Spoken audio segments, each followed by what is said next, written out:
Lindo dia, amada alma. Esta é mais uma live surpresa sobre diálogo versus intimidade comunicativa.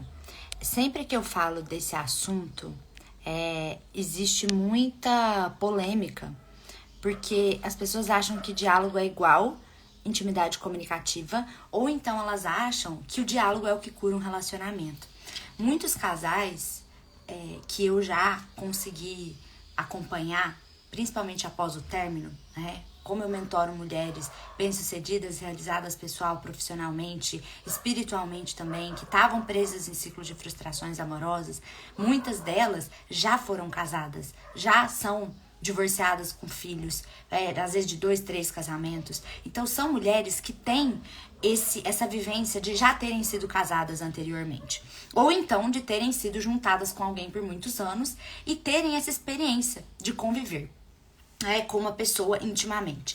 E muitas dessas mulheres me contaram que os relacionamentos delas acabaram por diversas situações diferentes. Porém, algo em comum aconteceu com a maioria desses casais que terminaram depois de crises. Primeiro, eram pessoas que tinham se atraído através das feridas da infância. Porque como essas mulheres não tinham reflorestado o modelo de amor delas antes de viverem as experiências do passado, elas acabavam atraindo pessoas que faziam elas viverem novamente aqueles cenários da infância, aquelas dores, feridas e machucados. Assim como aponta Laura Gutman, como a Louise Hay fala bastante, tem vários autores e autoras que comentam dessa faculdade mental de recriar como conforto e como garantia da sobrevivência aquele ambiente da infância. Então, isso acontecia com elas, foi o primeiro fator de erro, né? Digamos assim, de algo que acabou que não deu certo. O segundo fator era que elas acreditavam que para viverem um relacionamento saudável, elas precisavam dialogar sobre tudo. E muitas vezes, quando a pessoa falava alguma coisa que engatilhava elas, ou vice-versa, ou falava alguma situação do tipo, no bar hoje que a gente foi, teve uma hora que eu te olhei e você não olhou pra mim. Você percebeu? Aí começa. Ali é a oportunidade. Diálogo resolve tudo. Ia dialogar, o que acontecia? Uma briga. E abria um portal e aí vinha coisas do passado. Porque aquele dia você também sentou do lado do seu amigo e me deixou sozinha com a esposa dele lá no bar, que nananã. Tá. E começa. O diálogo abre brecha para mais engatilhamento. O diálogo abre brecha para trazer o passado à tona. Feridas que já estavam curadas e fechadas são novamente abertas. E principalmente, o diálogo se torna, por conta dessa condição egóica do ser humano, um processo de competição. Eu quero falar. Não, mas você não me escuta. Mas eu quero falar primeiro. Mas você não tá validando os meus sentimentos. Mas também, você já falou isso várias vezes. Mas eu já repeti isso. Mas, não, quem tá certa sou eu. Porque não foi isso que você tá falando que aconteceu. Foi o que eu estou vivendo, que eu tô te falando que aconteceu, que eu vivi na minha pele. Eu sei o que aconteceu. Não foi isso que aconteceu. Não, mas pra mim tava acontecendo isso e isso. Não, mas não foi isso que aconteceu. Percebe? Começa a entrar competição. Começa a entrar necessidade de ter razão. E começa a entrar o quê? A criança ferida. Que quer colocar a dinâmica do vítima-predador. Porque daí você acha que a pessoa tá te atacando. Então você faz o quê? Ou você se faz de vítima pra culpabilizar a pessoa, porque é uma coitadinha, ou então você ataca mais forte ainda. E aí começa a jogar tênis com o seu par. Competir pra marcar ponto na falha alheia. Isso não é construtivo pro relacionamento. Todo relacionamento, sim, tem conflito. Porém, quando você quer dissolver esse conflito através do diálogo, você pode abrir brecha para mais engatilhamento por conta dessas questões de virem à tona coisas do passado, de você querer se sobrepor à fala do outro, competir para ver quem ganha e ter a razão. Fora que, quando acontecem pequenos conflitos, você, às vezes, transforma esse conflito e exacerba ele com o próprio diálogo. Então, não só o diálogo é ruim quando ele já está acontecendo, porque geralmente leva para um fim que é pior ainda, como também ele é a causa de muita briga, de muita discussão em muitos casais. Tem coisas que a gente precisa simplesmente aceitar e encerrar o ciclo porque entende que não dá para mudar na outra pessoa. logo no início da relação. Quando você tá vendo que uma pessoa tá fazendo tal coisa que não tem a ver com a sua filosofia de vida ou que te chateia, você tem que ter honraria das suas feridas e dos seus machucados do passado, entender o que você passou e dizer, eu não dou conta de passar por isso. E não ficar querendo dialogar com a pessoa. Olha, veja bem, mas aquela vez que você falou assim, por gentileza, não fala assim da próxima vez, porque eu tenho questões do passado, tal. Não importa. A pessoa, ela foi atraída por você por conta da rede de padrões dela, que são padrões que encaixam nas suas feridas emocionais.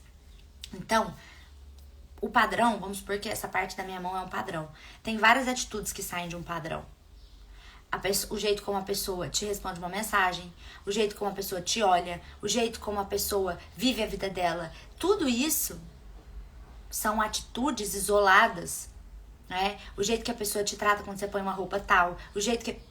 Ações isoladas vêm de um padrão, porque todo padrão gera pensamentos, sentimentos, decisões e ações, sabe?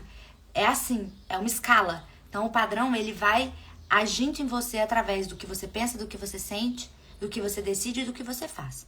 Portanto, de nada adianta você dialogar para que uma das péssimas atitudes que vem desse padrão, por exemplo, da insegurança, você tá com uma pessoa que tem insegurança, o que acontece? A pessoa que tem insegurança, ela tem uma atitude, que é a atitude dos ciúmes. Não adianta nada você resolver no diálogo, 50% de chance disso não dar certo, mas vamos supor que dê certo, que você resolveu no diálogo a questão dos ciúmes. Você tá perdida porque a vida inteira a pessoa vai fazer outras atitudes para com você que vão vir do padrão da insegurança. Então, é só você olhar e falar, eu não consigo lidar com pessoas inseguras. Tem um padrão da insegurança? Não vai dar certo comigo. Não adianta nem dialogar. Senão eu vou passar a vida inteira dialogando. Que é isso? Péssimo. Um relacionamento de amor recíproco e sustentável, uma relação saudável, você não tem que ficar discutindo, dialogando a vida inteira. Por isso, a intimidade comunicativa é tão boa para a construção de um relacionamento que já começa saudável, para ele se tornar cada vez mais saudável, para as pessoas se conectarem cada vez mais. Por quê? Quando você tem intimidade comunicativa com a pessoa, você evita ter que ficar repetindo as mesmas questões. Quando você tem intimidade comunicativa com a pessoa, você não chega nem na necessidade do diálogo, porque às vezes o diálogo é justamente para mostrar quem tá certo e quem tá errado, para falar quem ganhou, para bater o martelo na mesa. E a intimidade comunicativa é quando você resolve a partir de uma comunicação clara, objetiva e amorosa. Clara, objetiva e amorosa. E a intimidade comunicativa, além de uma comunicação clara, objetiva e amorosa para resolver o problema que surgiu, o conflito que vai acontecer mesmo em relacionamentos, normal, quando você faz isso a partir de uma comunicação clara, objetiva e direta para resolver, você dá a oportunidade desse conflito ser um edificador da relação. Então, sim, a intimidade comunicativa faz com que você consiga edificar os conflitos e, mais do que isso, se prevenir para que eles não aconteçam. Por quê? Porque a intimidade comunicativa ela tem um pilar essencial que o diálogo não tem, que é, além de, claro, resolver, que é o segundo pilar, resolver com uma comunicação clara, objetiva e direta, amorosa, ela tem a base dela aonde? No contexto. Intimidade comunicativa é sobre contexto. Se eu falo uma coisa pra você, você vai interpretar do jeito que você quiser. Ah, hoje eu não quero ficar com você, porque eu não tô bem. Vamos supor que você tá conhecendo alguém, pessoal, olha, eu falei pra gente ir num date hoje, mas não vai dar, eu não tô me sentindo bem. É melhor a gente não se encontrar. Pronto. A pessoa não te deu contexto. O que você faz? Você cria o contexto na mente. Com base no quê? Nos seus medos, nos seus traumas, nas suas experiências de vida passada. Acabei de falar com uma funcionária pública que estava na minha mentoria, fez o programa Renovação, e ela estava me falando, Fê, eu tinha muito medo de me abrir para relacionamento de novo, porque eu achava que todo relacionamento ia ser pé no saco, igual o meu ex foi pra mim, que eu tive que ser mãe dele. Hoje eu morro de medo. Ela falou, eu morria de medo de me abrir para relacionamento e ter que ser mãe de novo, e ter que perder tempo da minha vida, da minha agenda, e atrasar a minha carreira profissional por causa de ser mãe de marmanjo. Então, quer dizer, a gente sem contexto cria na nossa cabeça as situações, as hipóteses, a imaginação através daquilo que a gente já passou. Ah, então a mulher, uma autoestima elevada, só aparece gente indisponível emocionalmente pra ela, ela acha, ela começa a fazer associação.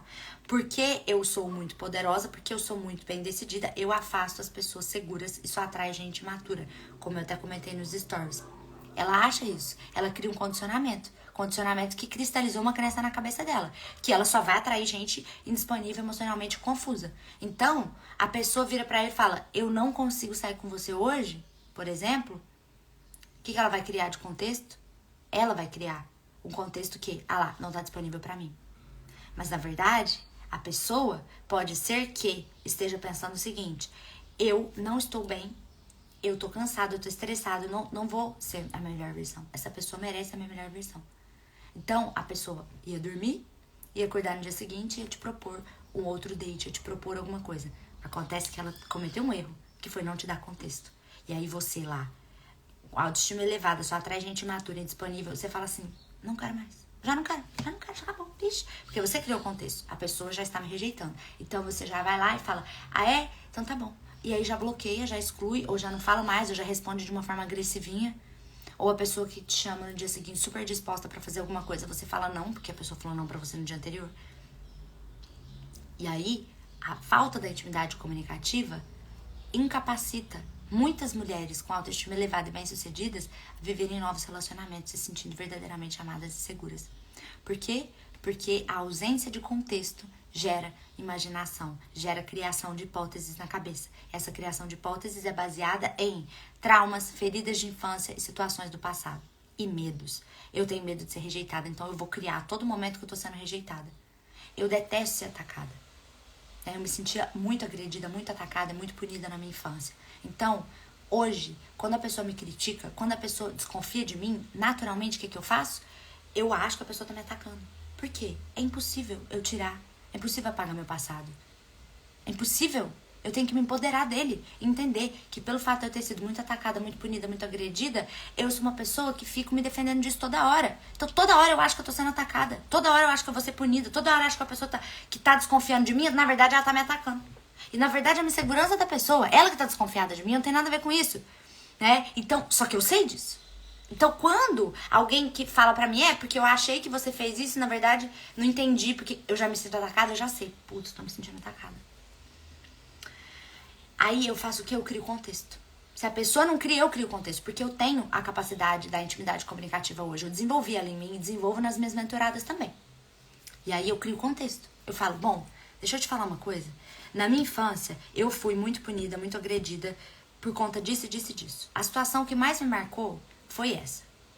Logo, quando você vira pra mim e desconfia de mim, agora, nessa fala que você acabou de dizer, o que eu sinto? Que você tá me atacando. Você consegue perceber? Você consegue entender a minha dor? O que a pessoa vai fazer imediatamente? Ela vai falar, eu consigo. E sabe qual é a minha dor? Se for uma pessoa saudável pra você, né? Aí ela vai falar, sabe qual é a minha dor? Ela vai abrir a dor dela, vai abrir o contexto dela. Teve uma época que aconteceu isso na nossa vida e você fez tal coisa e agora, quando você fez ou deixou de fazer tal situação agora, me lembrei daquilo. Eu tô me sentindo assim, assim, assado. Aí eu viro pra pessoa e falo, bom, você tá sentindo que você precisa receber essa informação pra ficar tranquila no seu coração. Eu preciso ouvir que você não tá me atacando e não quer me derrubar de nenhum lugar, que não quer me punir, que não é que você tá me observando e me julgando. Então tudo bem. Então o que você quer? Eu preciso receber tal coisa. Tá bom. E o que eu preciso receber?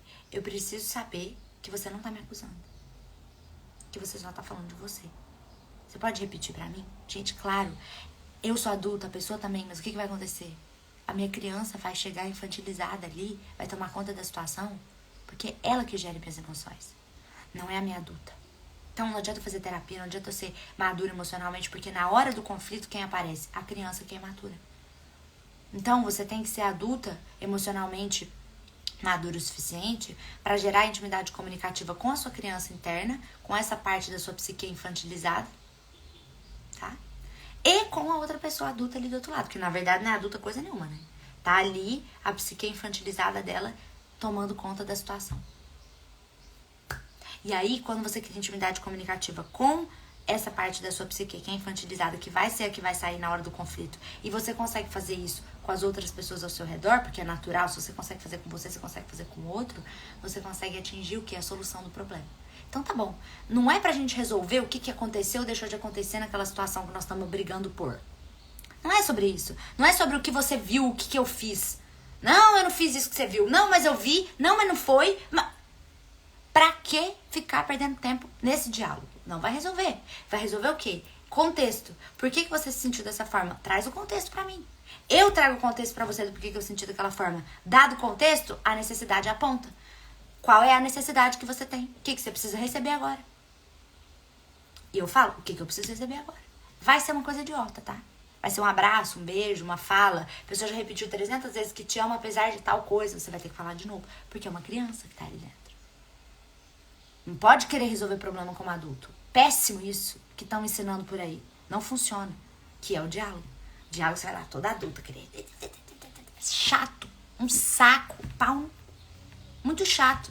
Quando a intimidade comunicativa, você traz a realidade. Você não fica lá no ego, tentando esconder que tá uma criança super ferida aqui dentro. Não, você pega ela, senta no colo e fala, vem cá, minha criança tá aqui, tá falando tal coisa, ela quer isso. Você vai dar ou não? A pessoa pode falar, ó, vou ou não vou. Então vai sobrar ou pra você ou você terceiriza. Porque pode ser. Pode ser. No relacionamento a gente terceiriza várias necessidades nossas. É impossível falar que não tem como. Não é ideal, mas acontece. Às vezes a gente precisa que a pessoa entregue pra gente uma coisa que nós estamos sim buscando na outra pessoa. Pra encerrar o papo. Então por que eu não vou dar? Se a pessoa quer que eu fale pra ela, é assim, é assado. Por que eu não vou falar? É assim, é assado. Porque eu quero ver ela sofrer na minha frente? Isso não é amor. Isso é dinâmica relacional tóxica. Ok? Então, esse é o principal fundamento que diferencia o diálogo da intimidade comunicativa. Lembrando, diálogo abre mais feridas, não necessariamente você resolve. E você cria um buraco com o conflito que acabou de acontecer. Buraco na relação. Tá? Com a intimidade comunicativa, você e a outra pessoa têm a intenção positiva de resolver a situação o mais rápido possível, de forma clara, objetiva e amorosa, para que esse conflito edifique a relação de vocês, para que nem aconteça de novo e para que, principalmente quando vocês acordem no dia seguinte, vocês estejam se sentindo mais unidos, mais juntos, mais amando um ao outro, ok? Então, vou deixar essa live salva, manda para as pessoas que vocês sabem que gostam desses assuntos de como nutrir uma relação saudável. Vou ver se alguma de vocês aqui mandar alguma mensagem, quiser perguntar, tirar dúvida, pode mandar aqui nos comentários que eu vou respondendo, porque é muito bom quando vocês deixam aqui no comentário, porque aí eu consigo deixar um histórico para as outras pessoas, as outras mulheres que vão chegar, vão ver, vão falar, nossa, era isso que eu tava pensando, já me respondeu. Se quiser chamar no inbox também, vai ser maravilhoso. Um beijo de luz no coração de cada um de vocês. Parabéns pela presença, por vocês terem se escolhido olhar para isso nesse momento, porque não existe amor sem comunicação. Não tem, tá? Beijo no coração.